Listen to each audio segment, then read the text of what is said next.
Hello dear learners, आज की इस क्लास में आप सभी का स्वागत है। मैं आशा करती हूँ आप बहुत अच्छे होंगे। तो आज की इस क्लास में हम पढ़ेंगे पौधों में पोषण कैसे होता है या न्यूट्रिशन इन प्लांट्स के बारे में। तो आइए शुरू करते हैं। हमने क्लास 6 के चैप्टर 1 में पढ़ा था कि न्यूट्रिशन या पोषण क्या होता है और अलग अलग तरीके के पोषक तत्वों के बारे में भी हमने पढ़ा था, यानी न्यूट्रिएंट्स के बारे में हमने पढ़ा था। तो एक बार थोड़ा सा रिवीजन कर लेते हैं। न्यूट्रिशन मतलब होता है भोजन का ग्रहण करना और हमारी बॉडी में उसका किस तरह यूज हो रहा है, इस पूरी प्रोसेस को हम बोलते हैं न्यूट्रिशन। मतलब जैसे हमने भोजन को ग्रहण किया और हमें क्या मिल जाती है, हमें एनर्जी मिल जाती है और उस एनर्जी का यूटिलाइजेशन या यूज हम कहाँ करते हैं, अपनी डे टू डे एक्टिविटीज में करते हैं। तो इसी को हम बोलते हैं न्यूट्रिशन। ठीक है, हमने अलग अलग तरह की फूड हैबिट्स के बारे में भी पढ़ा था कि किस तरह कोई जीव जंतु हर्बीवोर होता है, ओमनीवोर होता है या कार्निवोर होता है ना। इसके एग्जाम्पल्स भी हमने देखे थे कि कौन कौन से जीव जंतु किस तरह की फूड हैबिट को दिखाते हैं। अब हम पढ़ेंगे अलग अलग तरह के पोषण के बारे में, यानी टाइप्स ऑफ न्यूट्रिशन के बारे में। बेसिकली दो तरह के न्यूट्रिशन के प्रकार होते हैं, जैसे ऑटोट्रॉफिक या स्वपोषी और हेटेरोट्रॉफिक यानी विषमपोषी। ठीक है, ऑटोट्रॉफिक या स्वपोषी, इसके नाम से आप समझ सकते हैं कि इन्हें खुद से ही अपने फूड को बनाना पड़ता है। When organism make their own food from simple substance present, जैसे कि जो प्लांट्स होते हैं, प्लांट्स को कोई फूड देने तो जाता नहीं है, वो तो जबकि हमें वेजिटेबल फ्रूट्स देते हैं, तो उनका न्यूट्रिशन कैसे होगा। तो वो अपना फूड खुद बनाते हैं। वो कैसे बनाते हैं अभी आगे हम पढ़ते हैं। और फिर आते हैं हेटेरोट्रॉफिक यानी विषमपोषी।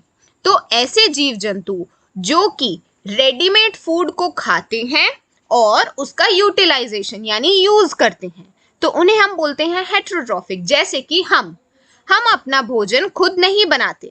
हाँ, हम अपना भोजन को किचन में कुक कर सकते हैं, लेकिन हमें प्लांट्स और दूसरे एनिमल्स पर अपने भोजन के लिए डिपेंड होना पड़ता है। फ्रूट्स, वेजिटेबल या मीट, एग्स, इसके लिए हम दूसरों पर निर्भर हैं, तो हम क्या हो गए, हेटेरोट्रॉफिक। वैसे ही जो बाकी जानवर हैं जो दूसरों पर निर्भर हैं अपने भोजन के लिए, तो वो भी क्या होंगे, हेटेरोट्रॉफिक। तो ऑटोट्रॉफिक एंड हेटेरोट्रॉफिक हमें समझ में आया। अब एक टॉपिक है जिसे अभी समझना बहुत ज्यादा जरूरी है, तो वो है सेल यानी कोशिकाएं। कोशिकाएं या सेल, ये सब क्या होता है। आपको इस फोटो में एक दीवार दिख रही है जिसमें बहुत सारी ईंटें रखी हुई हैं। वो ईंटें एक दूसरे से बहुत अच्छी तरह से जुड़ी हुई हैं और इसने क्या बना लिया, एक दीवार बना लिया। तो उसी तरीके से हमारी जो बॉडी होती है वो भी बहुत सारे छोटे छोटे माइक्रोस्कोपिक सेल से या कोशिकाओं से मिलके बनी हुई होती हैं। सेल्स होते हैं वो हमारी बॉडी को बनाते हैं, इसलिए उन्हें बिल्डिंग ब्लॉक्स बोलते हैं। ये माइक्रोस्कोपिक यानी सूक्ष्मदर्शी होते हैं, इन्हें हम अपनी आंखों से सीधे नहीं देख सकते, उसके लिए हमें माइक्रोस्कोप की जरूरत होगी। जैसे इस फोटो में आप देखोगे तो आपको कुछ दिख रहा होगा जिसमें अंदर एक डार्क कलर का डॉट बना है, तो ये हमारे सेल्स हैं। ये कहाँ के सेल्स हैं, ये हमारे गाल या चीक के सेल्स हैं। ये पिंक कलर के नहीं होते हैं, हमने इसमें कलर डाला है ताकि ये हमें अच्छी तरीके से दिख सके। तो ये माइक्रोस्कोपिक इमेज है सेल की। तो इसके अंदर जो बीच में छोटा सा डार्क स्पॉट दिख रहा है ना, उसे हम बोलते हैं न्यूक्लियस या फिर नाभिकीय। और इसकी जो वॉल दिख रही है आपको, है ना, इसकी जो बाउंड्री जो दिख रही है आपको, तो उसे हम बोलते हैं सेल मेम्ब्रेन। और ये बीच वाला पोर्शन न्यूक्लियस या नाभिकी। और इस सेल मेम्ब्रेन और न्यूक्लियस के बीच में एक लिक्विड रहता है जिसे हम बोलते हैं साइटोप्लाज्म। और इस साइटोप्लाज्म में बहुत सारे सेल ऑर्गेनल्स होते हैं। सेल ऑर्गेनल्स क्या होते हैं उसे हम एक सेपरेट क्लास में देखेंगे। तो अभी बस आप इतना समझिए कि जो सेल्स होते हैं वो बिल्डिंग ब्लॉक होते हैं। हमारी बॉडी सेल्स से मिलके बनी हुई होती है, जैसे कि ये दीवार ईंटों से मिलके बनी हुई है। सेल अलग अलग तरीके के होते हैं, ऐसा जरूरी नहीं है सब सेल एक ही जैसे होंगे। आपकी जो स्किन में जो सेल्स प्रेजेंट होंगे वो आपके इंटरनल ऑर्गन्स में भी प्रेजेंट होंगे, ऐसा जरूरी नहीं है। सेल्स अलग अलग तरीके के होते हैं। अब हम देखते हैं फोटोसिंथेसिस क्या होता है। हमने पिछली क्लासेस में भी फोटोसिंथेसिस के बारे में पढ़ा है। फोटोसिंथेसिस मतलब प्रकाश संश्लेषण।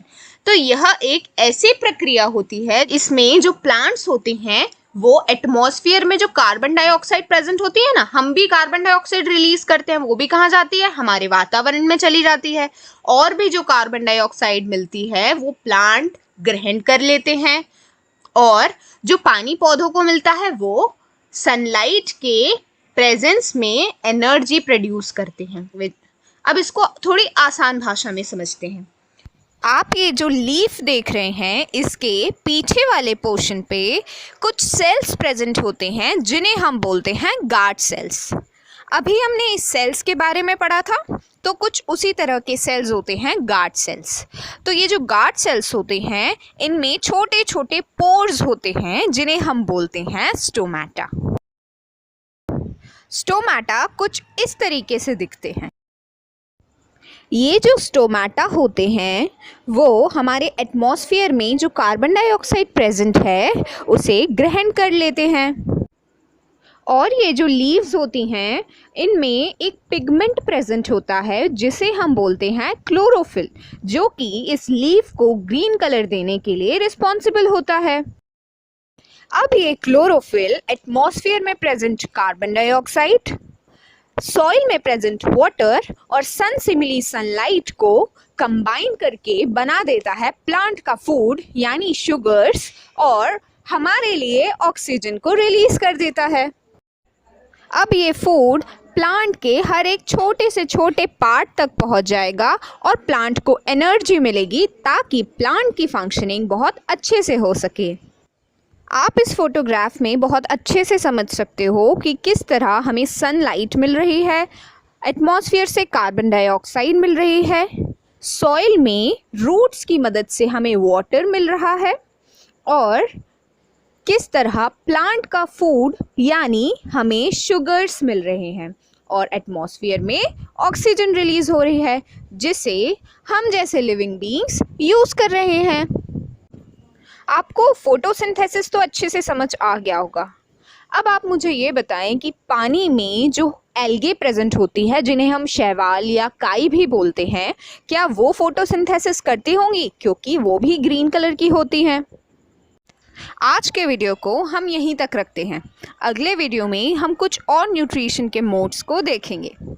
वीडियो को एंड तक देखने के लिए बहुत सारा थैंक यू। अब हम मिलते हैं अगले वीडियो में।